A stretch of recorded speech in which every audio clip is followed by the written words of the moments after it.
In the sweltering summer of 1942, the U.S. campaign on Guadalcanal hung by a thread. The Japanese war machine had torn through the Pacific, seizing islands from Wake to the Philippines with ruthless efficiency.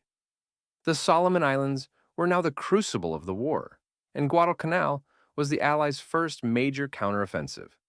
Henderson Field, a muddy airstrip wrested from the Japanese, was the linchpin of Allied hopes.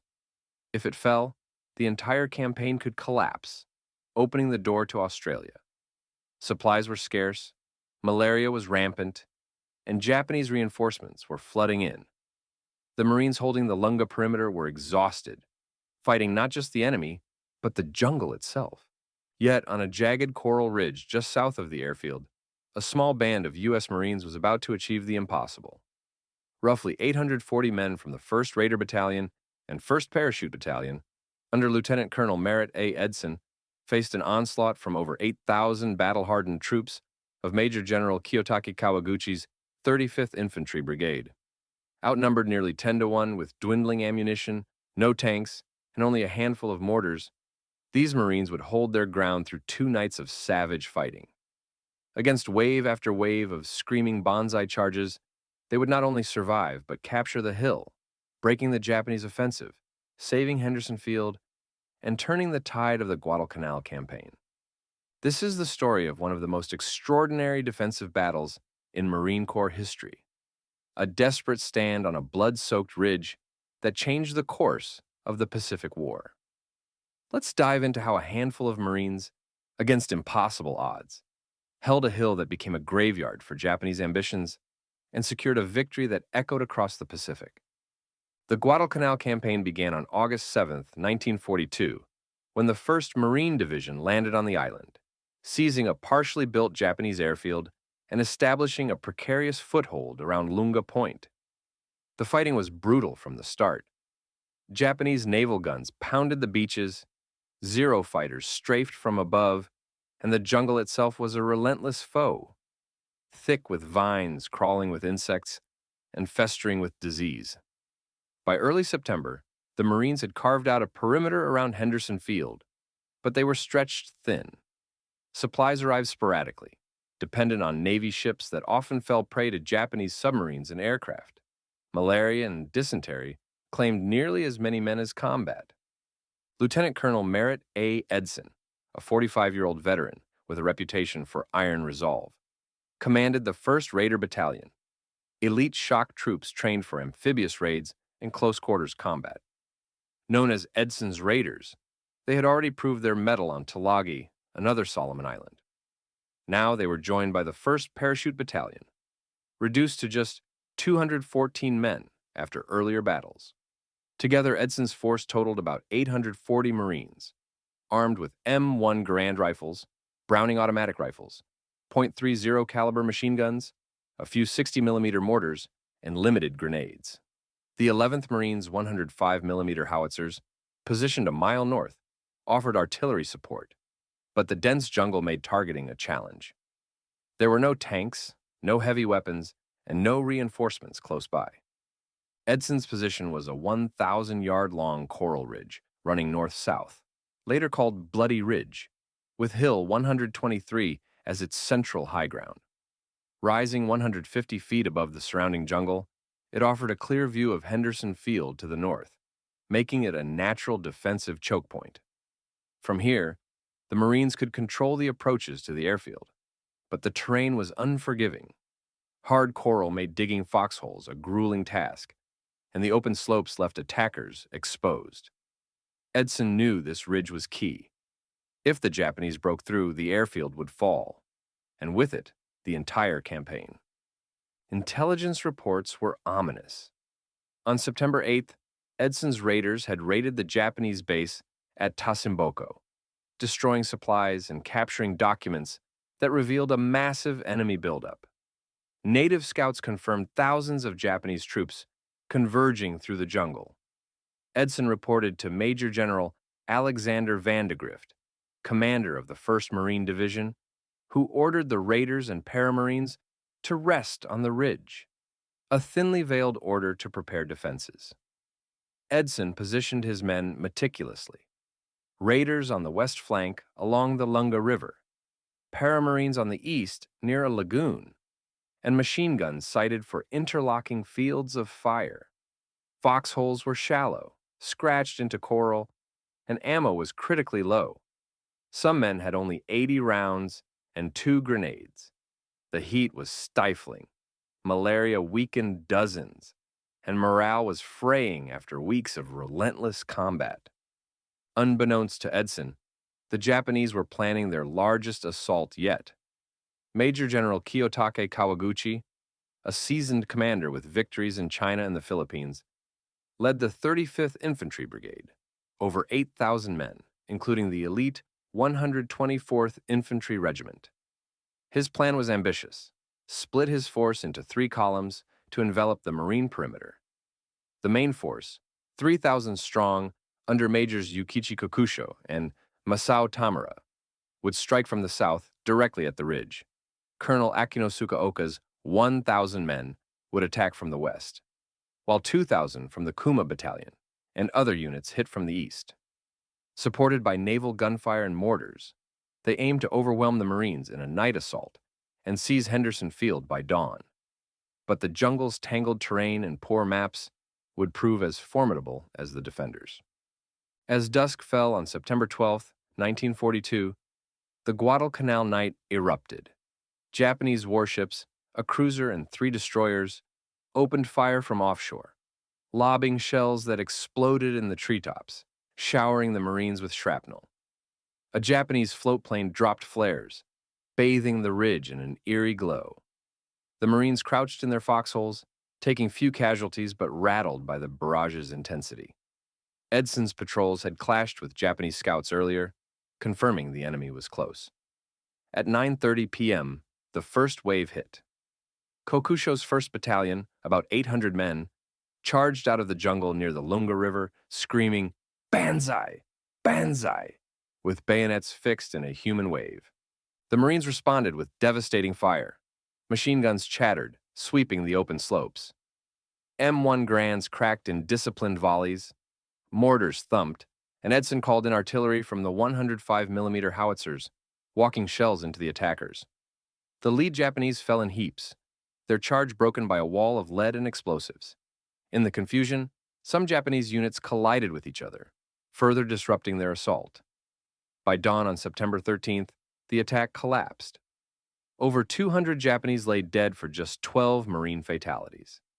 Cactus Air Force planes from Henderson Field strafed the jungle, adding to the carnage. Edson knew this was only a probe. He pulled his lines back 400 yards to a tighter perimeter around Hill 123, creating a wider kill zone. He walked the line, his gravelly voice steady. "They were testing us. They'll come harder tonight. Hold this hill, or we lose the airfield." His men, exhausted but resolute, adjusted their positions, checked their dwindling ammo, and braced for the next assault. As night fell on September 13th, Japanese warships bombarded again, softening the ridge. At 10 p.m., Kawaguchi unleashed his main effort. Tamura's 2nd Battalion, 320 men, charged Hill 80 on the left flank, rushing uphill under flares. The Paramarines met them with a storm of fire. Machine guns raked the slopes, cutting down dozens. But the Japanese were relentless, reaching the crest and forcing Paramarine Company B to fall back. Hand-to-hand fighting erupted, bayonets clashed, knives flashed, and men grappled in the muddy coral. One Marine, Private Albert Schmid, manned a machine gun until it jammed, then fought with a pistol and grenades, killing over a dozen attackers before being wounded. Simultaneously, Kakusho's battalion hit the right flank, exploiting a gap near the lagoon. They overran a platoon, bayoneting Marines in their foxholes. Major Kenneth D. Bailey, a raider officer, rallied his men, charging into the fray with a pistol and shouts of defiance. Some Marines, mistaking Japanese grenades for gas, panicked briefly, but Bailey's leadership steadied them. Edson, positioned just 20 yards behind the line, directed artillery with precision. The 105mm shells landed so close that Marines ducked shrapnel, but they devastated the attackers. Over 1,992 rounds fell that night, turning the slopes into a slaughterhouse. The Japanese paused at one point, devouring captured Marine rations in the dark, a brief, surreal respite. Then came the true Banzai charges. Hundreds of men surged forward, screaming, ignoring losses as they closed to grenade range. 3 Japanese companies reached the edge of Fighter 1 runway, just 1,000 yards from Henderson Field. Marine engineers and reserves from the 5th Marines counterattacked, driving them back in a chaotic melee. By 4 a.m., the main assaults slackened. The Marines had held, but their lines were battered and ammo was nearly gone. Through the night, Kawaguchi committed more troops. Lieutenant Colonel Kusukichi Watanabe's 3rd Battalion joined the center attack, but jungle disorientation limited their impact. On the flanks, Oka's 1,000 men hit the western perimeter around 4 a.m., capturing a small ridge, but pinned down by artillery. The Kuma Battalion struck the southeast, engaging the 3rd Battalion, 1st Marines in brutal close combat, but failed to break through. On Hill 123, the Banzai waves kept coming, relentless, fanatical, crashing against the Marine foxholes. Marines threw their last grenades, then picked up Japanese ones that failed to explode and hurled them back. Paramarine Companies B and C launched bayonet counterattacks to reclaim lost ground on the east flank. Reserves from the 2nd Battalion, 5th Marines plugged gaps, fighting with rifles, pistols, even entrenching tools. One young Marine, Private John Rivers, held a machine gun post alone, firing until he was bayoneted, but killing dozens before falling. His sacrifice bought time for others to reinforce the line. Edson orchestrated the defense from a battered command post, his voice calm on the radio despite the chaos. He adjusted artillery to within 50 yards of his own men, a risky move that shredded the attackers. At dawn on September 14th, 3 P-400 fighters from Henderson Field strafed the slopes, killing scores of Japanese stragglers. Kawaguchi's survivors withdrew, leaving over 500 bodies on the ridge, 200 piled on Hill 123 alone. The Marines, with 59 dead and over 200 wounded, had held their ground. Into September 15th, sporadic attacks continued. The Kuma Battalion probed weakly, and Oka's remnants were driven off by artillery and small arms. 6 Marine light tanks swept the area without infantry support, destroying Japanese guns, but losing 3 to anti-tank fire. By midday, the battle was over. The Marines were beyond exhaustion, malarial, starving, down to a few rounds per man. Only 86 of the 240 paramarines emerged unscathed, but their discipline never broke. They trusted Edson's leadership, their training, and each other. The artillery, over 2,800 rounds total, and the ridge's terrain had turned the Japanese charges into a massacre. Kawaguchi was stunned. His elite brigade, meant to sweep the Marines into the sea, was shattered. He had underestimated the defenders' resolve and numbers, assuming the ridge was lightly held. The jungle's chaos had fragmented his attack, turning a planned pincer into disjointed assaults. His losses were catastrophic. Over 1,200 killed, thousands wounded or missing. The survivors retreated, many dying of wounds or starvation in the jungle evacuation. Dawn on September 14th revealed a grim scene. Japanese bodies littered the slopes, some stacked 3 deep. The smell was unbearable. Marines buried or burned the dead in mass graves. Edson's men, bloodied and depleted, had captured the hill in the truest sense, not by taking it from the Japanese, but by holding it against an overwhelming tide. As they were relieved over the next days, one Marine turned to another and said, "We held, boys. We saved the field." The victory at Bloody Ridge reverberated far beyond Guadalcanal. Kawaguchi's defeat was the Imperial Japanese Army's first major land setback of the war. It preserved Henderson Field, ensuring Allied air superiority. Japanese reinforcements continued via nighttime Tokyo Express runs, but the momentum had shifted. By February 1943, the Japanese evacuated Guadalcanal, conceding the island after 6 months of brutal fighting. The campaign's success paved the way for later Allied offensives across the Pacific. Edson and his men faced further battles, but many were rotated out due to wounds or illness. Of the raiders and paramarines who fought on the ridge, survival was a testament to their grit. Kawaguchi was relieved of command, his career ruined by the failure. For years, the battle remained obscure, overshadowed by larger Pacific campaigns like Tarawa or Iwo Jima. Wartime records were spotty, and the chaos of Guadalcanal buried many details. Only post-war histories revealed Bloody Ridge's pivotal role. The stand teaches profound lessons about defensive warfare. The Marines succeeded by exploiting key advantages. The ridge's open slopes created kill zones for artillery and machine guns, forcing the Japanese to attack uphill, exposed. Edson's preparation, tightening lines, sighting weapons, and coordinating artillery maximized their firepower. Discipline under fire was critical. Despite panic and close-quarters terror, leaders like Edson and Bailey kept men fighting. From the Japanese perspective, overconfidence and poor intelligence were fatal. Kawaguchi's banzai tactics, effective against lesser foes, crumbled against entrenched defenders with artillery support. The jungle's chaos cost him coordination and time. This is the defender's advantage. A small force in a strong position can inflict disproportionate losses, forcing attackers to hesitate and bleed out. The Marines' stand wasn't just about holding ground, it was about buying time. Every hour the ridge held allowed planes to fly, supplies to land, and defenses to strengthen elsewhere in the perimeter. In 1943, Edson received the Medal of Honor for his leadership. Other Marines earned Navy Crosses and Silver Stars, but recognition came late. The battle's savagery, no quarter given, bodies burned, didn't fit neat victory narratives. Yet Bloody Ridge was a triumph. Edson's mission was to protect the airfield, and he did, disrupting Japanese plans and exhausting their strength. The lessons endure. Leadership. Edson, at 45, inspired younger men with calm decisiveness, adapting under pressure. Small units power. Defensive positions with fire support can halt larger forces. Fog of war. Kawaguchi's miscalculations highlight the need to verify intelligence. Cumulative impact. Bloody Ridge was one of many stands, Tenaru Matanikau, that wore down the Japanese. The human cost was immense.